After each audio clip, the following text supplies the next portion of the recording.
In part 1 and 2, Hadsell openly admits he was wrong in a lot of his actions and says he should have been fired. But when he talked about his former runners, he gets very emotional. What would you have to say to your former runners, current runners at this point after they see the headlines? You said you can't take them back. What would you have to say to them right now?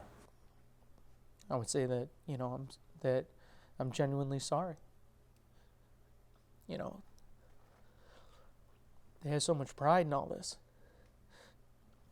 And the person that built this whole thing up for them to help them create this has literally tarnished the whole thing. And I don't want them regretting their time at Toledo. I don't want them regretting their time in the program, the time that they had with each other, and that I'm genuinely sorry that all of this has happened, and that hopefully someday, many of them, if they want to know, the whole story or whatever it is, then they'll reach out to me.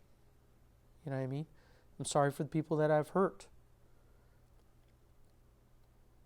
I'm even sorry that all of this is happening right now as it revolves around the person that started this human resources investigation. You know what I mean? Because no one wins in all this.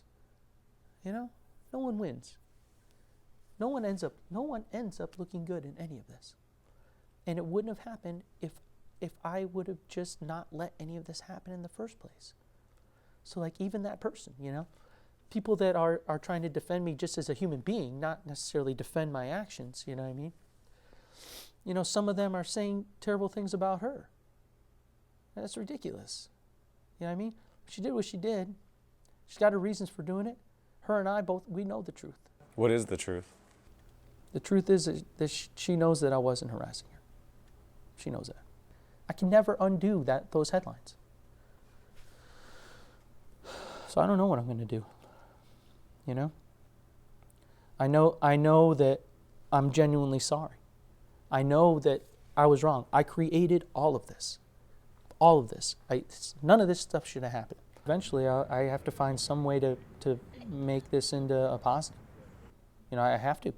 I'm only 42. What am I going to do? Sit around for the next 60 years and do nothing, and just dream about the days when I was coaching? Maybe I can be a valuable resource on what not to do. Maybe my penance is that, I need to go out and I need to be an advocate for people to be more professional and try to help other people avoid getting themselves into this position.